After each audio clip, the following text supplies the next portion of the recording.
y'avait coupé micro là. Et si y'avait coupé courant là. Et même si y'étais passé par tambour là, nous déterminons nous que chanter en acapella. Et tambouiller en nous aller. Rien que le fait de parler le créole, ça chante déjà. C'est une langue qui est chantée à la base. C'est à nous, artistes antillais, de sublimer encore plus cette langue, quoi. C'est vrai que 90% de mon répertoire est créole, et c'est normal. Je fais la musique sincèrement. Je suis inspirant plus en créole parce que je vis créole. Je pense en créole, je mange créole. Je vis créole, je vis en Guadeloupe. J'ai une certaine réalité de la vie là-bas qui n'est pas la même qu'ici. Ici, il fait toujours gris. Ici, quand on écoute les titres rap ou trap d'ici, on voit bien que c'est très sombre. Parce qu'ici, il n'y a pas de soleil. Voilà, ça va avec le décor. Les gars, ils ne peuvent pas être joyeux dans un monde comme ça. Le soleil, c'est la vie. Et ça, il n'y a pas de doute, quand tu te réveilles, il y a le soleil. C'est pas pareil que quand tu te réveilles et qu'il fait gris, quoi. T'as pas le même... voilà, quoi. T'as pas envie de parler de la même chose, quoi. T'es pas inspiré pareil, quoi. Comme il t'a dit, je vis ma réalité. J'habite en France maintenant aussi. Ça se ressent dans mes textes et dans la façon dont j'interprète mes sons. J'ai vu énormément de sons sombres depuis que j'habite en France. C'est pas que je sois déprimé, hein, mais c'est que mon inspiration, elle est sombre. Je rentre au studio, il fait nuit, je sors du studio, il fait nuit. Je suis dehors, c'est sombre, l'ambiance elle est sombre. On m'accueille bizarrement dans certains endroits, tu vois, donc je suis sombre. C'est une réalité, selon l'endroit où tu vis. Quand il y a une partie de l'album que j'ai faite à Miami, ça se ressent direct. C'est des sons comme Tekken, des sons comme Rouge et Bleu, tu vois. Quand j'étais avec Ocean, c'est des sons où tu ressens où l'artiste était quand il les a enregistrés, en tout cas quand il a été inspiré de les faire, quoi. Mais c'est une réalité. Après l'automne, je l'ai fait en France. Ça se sent que je l'ai fait en France, à 100%. Tu vois. Moi, j'aime pas les injustices. C'est pourquoi je chante, en fait. C'est pas par rapport aux strass et paillettes. Je voulais pas passer à la télé, etc. Moi, je voulais déjà redorer l'image de mon quartier. Parce que quand on parlait du ghetto de Boissard, c'était toujours dire pour parler de violence, de drogue. Et puis, moi, je savais ce qui se passait dans mon quartier. Il n'y avait pas que ça. Ça, c'est 5% de ce qui se passait. Mais sinon, j'avais envie de parler, de dire que justement, dans le quartier, il y a des Haïtiens, des gens qui viennent de République dominicaine. On était l'exemple même de la Guadeloupe. Et depuis petit, j'ai ça en tête. C'est-à-dire, j'avais envie de dire que justement, nous, on arrive à vivre ensemble. Parce qu'en fait, comme on est dans le même niveau social, donc on est obligé de cohabiter. Et finalement, on voit que c'est une richesse. Parce qu'en fait, on apprend de la culture de l'autre. Et c'est parce que c'est notre force, en fait, dans la Caraïbe. Les gens n'arrivaient pas à comprendre ça. Et donc, c'est quelque chose qui m'a toujours choqué, justement, comme j'ai grandi avec des Haïtiens, etc., etc. T'es habillé comme un Haïtien pour dire que bon, t'es mal habillé, quoi. Tu vois? Mais c'est en fait ce genre de petites phrases que les gens disent, mais de manière péjorative, mais c'est sans réfléchir. C'est comme quand tu dis s'il te plaît, tu n'as pas réalisé qu'en fait c'est une phrase. Si ça te plaît, fais-le. Tu vois? C'est pas s'il te plaît, c'est un mot. Tu comprends? Donc c'est tellement ancré que tu te dis s'il te plaît ou bien bonjour, tu sais même pas ce que ça veut dire finalement. Ce sont des séquelles de l'esclavage. Parce que la technique de l'esclavagiste, c'est parti du pape Nicolas V dans les années 1800. Quand les esclavagistes ils avaient du mal à tenir les esclaves, parce que les esclaves à un moment donné ils se rebellaient, le pape Nicolas V il a eu l'idée, il a écrit une sorte de règlement pire que le code noir, qui s'appelait justement le Romanus Pontifex, où il expliquait aux esclavagistes comment tenir vos esclaves. Et pour des siècles et des siècles, quand les noirs ils rentrent dans l'église, faites-les vous appeler père. C'est quelque chose en fait, on rentrait dans l'église, mais voilà. Comme ça, ils auront plus l'impression que vous êtes plus proche de Dieu qu'eux. Donc, ils vont plus vous respecter. Diviser pour mieux régner. Vous avez des problèmes avec vos esclaves. Ce que vous faites, vous prenez l'esclave qui a la peau un peu plus claire, vous lui donnez un poste à responsabilité. Comme ça, ils vont s'entretuer entre eux. Mais vous serez... Et justement, on retrouve ce schéma-là jusqu'à présent aux Antilles. On verra bien que celui qui a on prend une entreprise quelconque, une grosse entreprise aux Antilles, on verra bien que plus la peau est claire et puis on monte en grade. On ne le sait pas, mais en fait, c'est pourquoi on dit l'histoire, c'est important de connaître son histoire, pour bien comprendre, pour justement désamorcer cela, pour venir justement à Yopai Maïsien, c'est quelque chose depuis petit, je chantais, je disais à certains membres de ma famille, pourquoi vous dénigrez les Haïtiens? Et toute la journée, quand nous on faisait notre dancehall, notre reggae, faut arrêter de dire c'est compas qui bon, compas. Je dis mais justement, vous dénigrez tous les jours les Haïtiens, par contre le compas, par contre ça c'est bon. Et donc les gens ils aimaient pas entendre ça quand je disais ça. quand j'ai écrit le morceau réellement dans les années 2000, il y avait eu justement... ils avaient passé une réforme ou une loi, je ne me souviens plus trop, en France, et par rapport aux immigrés, qu'il fallait les renvoyer chez eux. Et donc en fait, en Guadeloupe, on n'a pas la même réalité qu'en France. On a des Haïtiens qui habitent en Guadeloupe depuis plus de 50 ans, qui ont des enfants, en fait ce sont des Guadeloupéens quoi. Nous on vit sur une île où il y a beaucoup d'îles aux alentours, c'est pas comme ici où c'est un pays. Donc on ne peut pas vraiment contrôler les frontières comme ici. Donc il y a beaucoup de choses, c'est pas pareil, c'est pas la même réalité. Et nous, c'est nos frères. On a la même histoire. On ne peut pas gérer ça pareil. Et donc en fait en Guadeloupe, il y avait eu un problème. En plus, c'était à la période où il y avait eu des inondations en Haïti. Et donc il y avait un père haïtien qui avait son enfant qui était scolarisé aux Antilles. Le gouvernement voulait renvoyer en fait le père en Haïti. J'ai trouvé ça aberrant quoi. Je me suis dit mais là c'est pas un chien quand même. Et donc ça m'a tellement révolté que j'ai fait le titre et je l'ai emmené aux radios pour dire bon voilà, moi c'est ce que j'ai à dire par rapport à ça. Et passer ce titre-là parce que j'en ai marre quoi.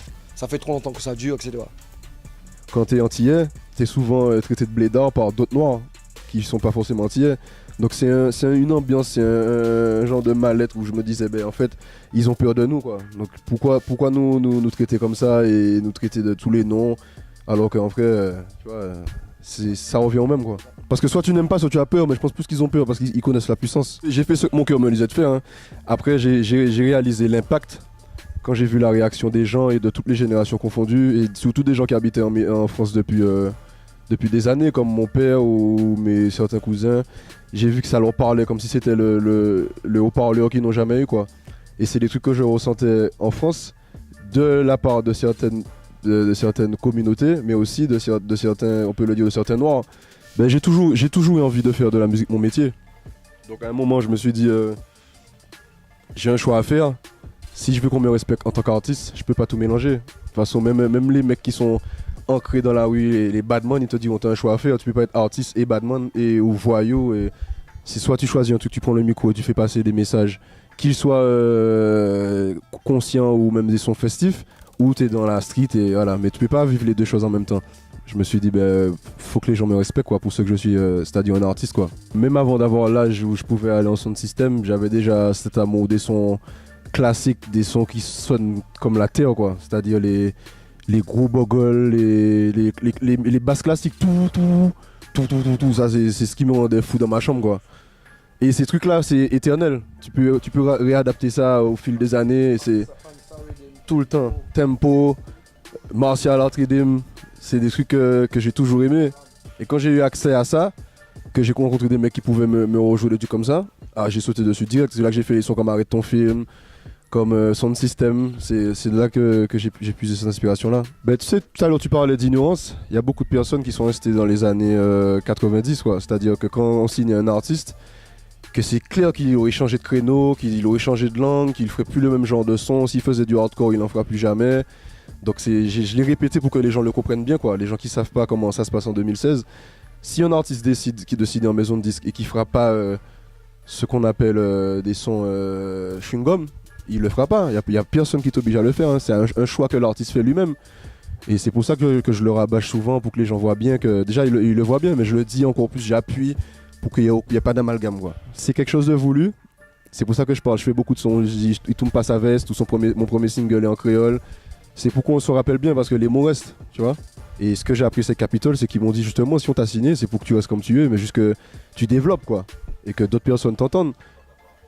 Non, mais c'était la meilleure pour moi. C'est celle où on a vraiment respecté ce que je suis artistiquement, même humainement. Où d'entrée, on m'a dit, t'as carte blanche quoi. Donc pour moi, c'est le plus important. Je préfère avoir moins de cash, mais plus de liberté. Et même pas plus de liberté, toute ma liberté. Ben déjà, j'ai toujours été comme ça. Parce que je pense que c'est dans mon sang là, c'est une fierté. Et en plus, ça fait partie de mes conditions quand je vais en maison de disque. C'est-à-dire le premier truc duquel on parle, c'est genre bonjour. Par contre, moi je reste comme je suis. Tu sais, moi je suis quelqu'un de... Je suis pas du tout pessimiste quoi, je suis optimiste. Donc comme je suis dans l'action, j'agis avec ceux qui m'entourent. Et donc en agissant en fait, en tout cas on voit les choses avancer quoi. Et il faut donner en fait à ces jeunes-là la possibilité de s'exprimer. Moi mon but en fait en Guadeloupe, Puisqu'on me l'a souvent dit, Amiral, tu avais la possibilité de... Bien sûr, tu as fait des tournées un peu partout dans le monde, etc. Mais pourquoi tu pars pas plus longtemps, quoi, en fait?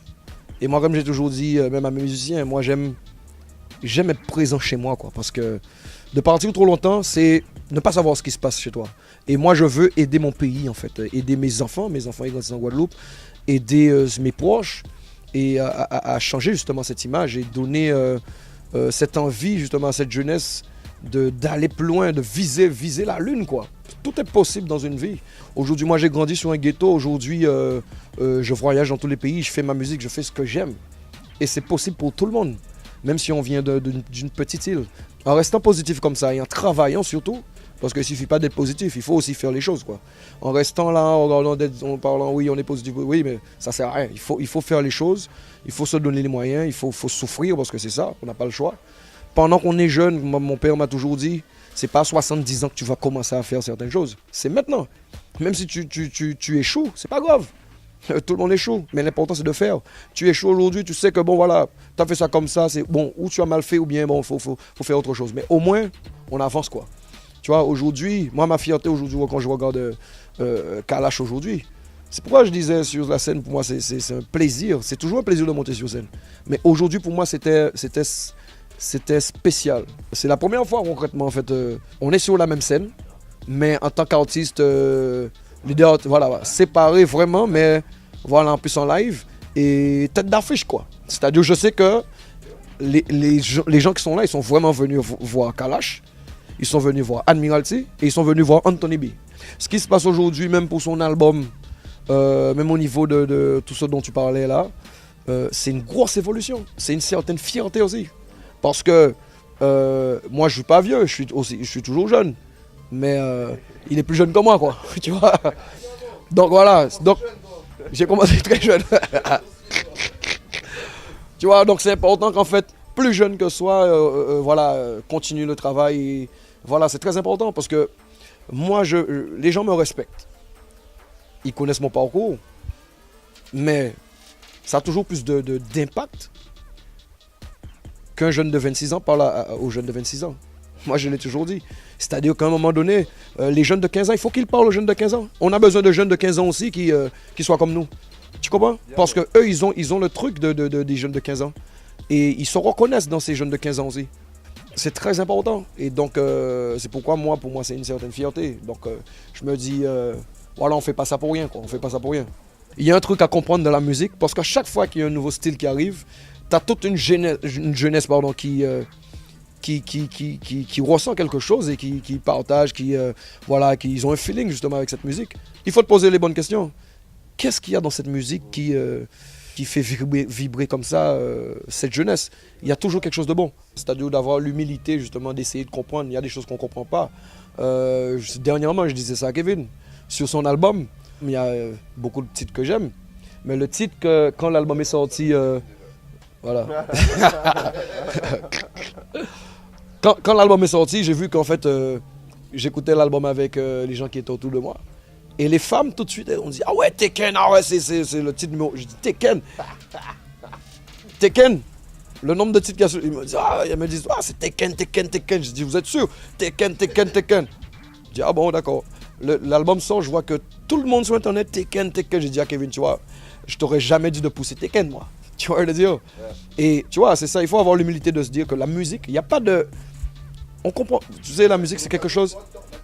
Voilà, même moi, c'est toujours pas ça. Le mettre en premier. Voilà. Et il y a déjà beaucoup de personnes qui me disaient de le faire. Mais moi, pour moi, c'était pas le son à mettre en avant, quoi. Tu vois, donc, on a beau avoir 20 ans de musique derrière soi, on apprend toujours. C'est-à-dire qu'il y a... La musique, c'est un truc, on ressent. On calcule pas la musique, on la ressent.